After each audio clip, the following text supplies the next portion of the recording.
دقيقة، انت شنو تسوي مع درايفر؟ سليب درايفر صح ولا لا؟ نايت انت ما في جو سليب. اوكي مادam انت سوي ودي بوليس مادam نو بروبلم. انا ما في بوليس. شوفي الحين انا هذا فيديو معلوم، هذا فيديو من يشوف انت هازمن. ايوه اوكي هذا انت هازمن. شوف فيديو كله فيديو هازمن. شوف الله شوف انت سوا داخل كرفايه. اوكي اوكي سالري ما في. سالري ما في. لا لا ما في يسوي شغل. ما في يسوي شغل. هذا سمان انت سوي ما في. اوكي انت في هازمن صح ولا لا؟ madaamii keessanitti waanuma hundumaa itti himuuf yookaan waa tokko yoo gootan akka ishiin beektutti hin raawwatina. Booda rakkoo gurguddaa isinirraan ka'uu danda'a. Akkuma argitan kana intalli tuni Bangaalidha. Akkuma argaa jirtanii garuu zeegaa teenyaa miti. Manoota Arabaa keessatti shifeeronni yookaan sawwaaqa Arabiffaan jedhamu san shifeerii afaan Itoophiyaatiin jedhamu. Shifeeriin garuu afaan hundaaniti hin beeku, garuu afaan Oromooti waan biraallee jedhame.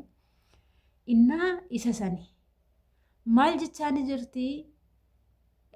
Isa wajjin rafteen si arge. Kanaafuu ashamaa harka fuunee kabajamtootaaf daawwattoota hordoftoota keenya nageenyi koo kan jaalalaa fi kabajaa bakkaa fi lafa jirtan isiniif haa baay'atu. Anis obboleettiin keessan bakkaa fi lafan jirutti waaqayyoof galannaa ga'u nagaa fayyaa kootidha. Isinis akka nagaa fayyaa taatan waaqayyoorraa abdii guddaa qaba. Egaa warroonni mana keenya faaraa taatan laayik sheer sabiskiraayib gochuudhaan gara maamila keenyatti dabalamaa isiniin jecha. Egaa viidiyoon irra gabaddee isinii fidee tasumallee madaamii fuulduratti waan raawwachuu hin qabnee fi yoo raawwattan immoo madaamii keessan faamilii keessan keessaa afaan Ingiliffaatiin madaamiidhaan walii galuu kan danda'u. Akkasumas afaan Arabiffaa biyya Arabaa hojjettee kan galte afaan Arabiffaatiin madaamii keessaniin kan walii galuu danda'u wal barsiisuu hin qabdan. Akkasumas immoo madaamii keessan fuulduratti warroota shifeerotaa fi akkasumas warroota dhiiraa mazra'aa fa'aatti bishaan naquu dhufuu, ataakiltii bishaan obaasuu dhufuu, akkasumas kan shifeerii oofu walitti dhufeenya illee yoo qabaattanii madaamii fuulduratti gaafa walitti dhufeenya keessan argisiiftanii rakkoo isin hin beeknetu isin mudata jechuudha. Kanaafuu rakkoo kana irraa of baraaruuf immoo isin wanta gootan hundumaa gizee biyya Arabaa jirtanii icciitii guddaa eeggadhaa. Rakkoon ebbole mucayyoo tanarra ga'e, rakkoon ishee asirratti ga'e kun borodoosirra ga'e maaltu sitti dhaga'ama kan jedhudha. Egaa maalidha? Rakkoon ishee irra ga'e kun maalidha? Warroonni jettanii viidiyoo kana keessaa argattu obsumaan dhaggeeffadhaa isiniin jedha. Egaa ishiin tuni mucayyoon tun zeegaa Baangaaliiti jechuudha akkuma argaa jirtanii.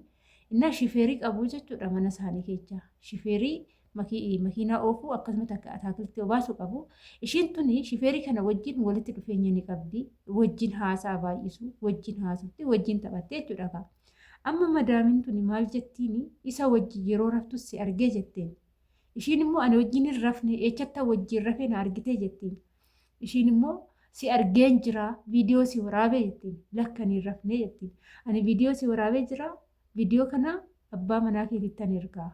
Abbaan manaa kee haa argu. Asumarraan illee mana kootitti ni hojjettaa.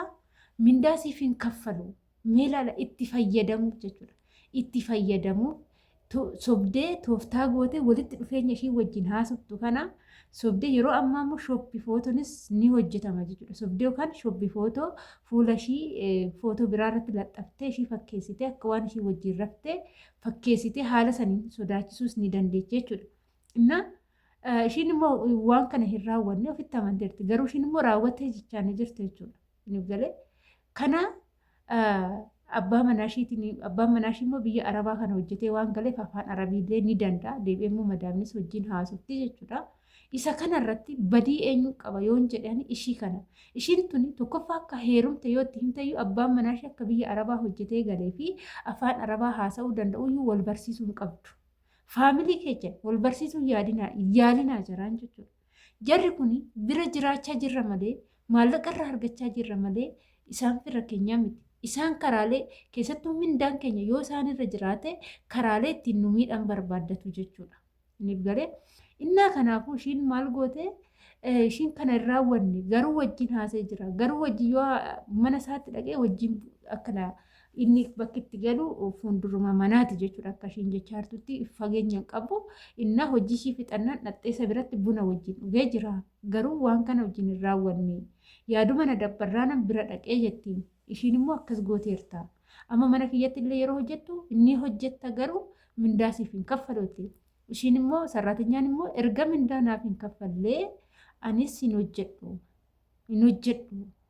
Indoon gara biyyaa nagalchi tola siif hin hojjedhu ittiin gifti dureen immoo giddii keetu hojjetta dirqama keetu hojjetta waan ati hojjette kana abbaa manaa keetittan ergaattiin ergii jetteen ergii ani waan kana godhee hin qabu jetteen.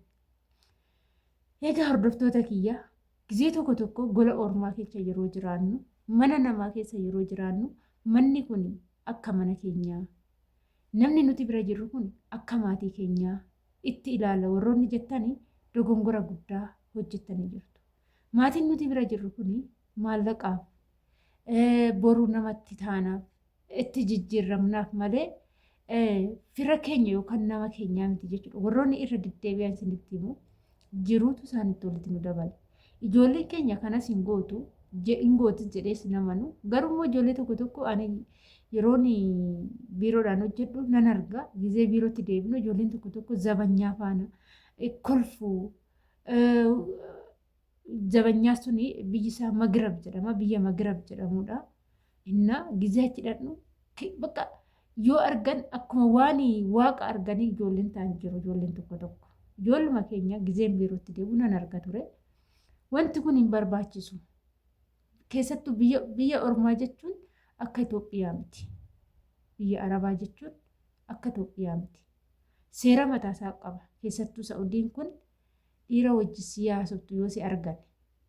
Unkaan si'ii miti nama ofii yoo argan hin beektu garuu dubartiin biyya kanaa dhiira tokko wajjin oduu haasofte unkaan qaamanii miti bilbilaan dhiira wajjin kan haasoftu yoo argan akka masgiida geessanii qalan ni beektu garuu sin icciitii kana yoo beekuu baattan baradhaa jechuudha. Shamarri biyya kanaa dhiiratti haasa'uun cubbuudha. Hin danda'amu sirumaa jechuudha. Kanaaf nuti illee jechuudha biyya ormaa hojjennu kana jireenya qofaatu nu fide waan ta'eef shifeerii isaaniitti haasa'uu walitti dhufeenya gochuu isa wajjin inni akkana naa godha jechuun dhorkadha. Amma ijoollee tokko tokkotti yeroo haasa'u bilbilaanii shifeeritti kennadhaa waan akkana naa fida minaamina yeroo jedhan nan nagaa jechuudha. Walitti dhufeenya gochuun hin danda'amu sirumaa. Jarri adiin immoo badduudha. Sobdee namatti kokkolfitee nama tasaasachuu dandeenya. Ijoollee baay'een tasaasa'anii jara adii faana jireenya kan uummatanii jiraachaa jiran. Kanuma argaa jirru ijoollee teenya jechuudha. Boru ijoolleen kun dhuguma jireenyi jara san wajjin ijaarame itti fufa jettanii yaaddu itti fufu jechuudha. Karaatti hafa. Maaliif inni gatee biyya isaa galuu danda'a. Ishiin garuu biyya isaa wajjin galtee biyya san jiraachuu ni dandeechi. Mee fakkeenyaaf jara san wajjin bultii ijaarame haa jedhamu fa'a. Amma bultiin kun bultiidha. Inni gaafa biyya ofii gara biyya dhaloota ofii galuu yoo ka'eetu galu san gara biyya sanii wajjin galte gaafa wajjin jiraattu biyya zariin ishii keessa hin jirre biyya namni ishii keessa hin jirre biyya afaan isaanii hin beekne inuma jiraattii jettanii yaaddu achitti galateen itti taphatanatti fakkaatana jechuudha. Akka mataa kootti kun yaada mataa kootiiti. Kanaafuu waa hundarraa biyya ormaa gizee jirru qoxxoof kaayyoon nu manaa nu baase kaayyoo biraati. Kaayyoo hojii, kaayyoo maallaqa argachuu bichaadha malee kaayyoo heerumaa, kaayyoo dhiira barbaada natti fakkaanne akka mataa kootti akka waleettanaasaa jechuudha. Kanaafuu kaayyoo mana keenya nu baase, kaayyoo haadha abbaa keenya biraa nu baase, kaayyoo obbolaa keenya kan jaalannu namni obbolaa wajjin dhalate jibbu jira kan jaalannu gannee kan biyyaa baaneef maallaqa argachuuf jechuudha. Kanaaf maallaqatti barbaada biyyaa baane tana arganne yoo jenne gara biyya keenya galuudha jechuudha. Egaa kana fakkaata hordoftoota kiyyaa.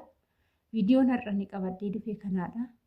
Viidiyoo kana keessatti waa baay'ee hubattu jedhee yaada. Rakkoon wanti akkanaa kun namarra yoo ga'e gaariin ta'u adaraa keessan of eeggannoo godhadhaa gizee mana ormaa hojjettanii. Anallee amma jara kana bira ni jiru jechuudha. Garuu asitti hin dhiyaatanii gizee fagoodha fageenyarra. Gizeen tokko tokko jara keenya wajjin yeroo dhaqu nan arga baay'inaan immoo Sumaalota jechuudha. Ni galee garuu ani jara kiyya bira fo'amee tasallee jara warra san bira hin dhaqu jechuudha. Jarma kiyya wajjin nan ba'e isaan wajjin nan deebi'a. Akkasi. hordoftoota kiyyaa. Kana wanni isinii kaasee fi rakkoon akkanaa kun yoo biyya ormaatitti namarra ga'e wanta keessaa ba'uun hin danda'amne jechuu barbaadeni jechuudha. Egaa viidiyoo kiyyaa sumarraa nan goolaba. Turtiin wajjin gootanii galatoomaa isiniin jechaa hanga viidiyoo biraatiin walitti deemti turtii gaarii isiniif haa ta'u.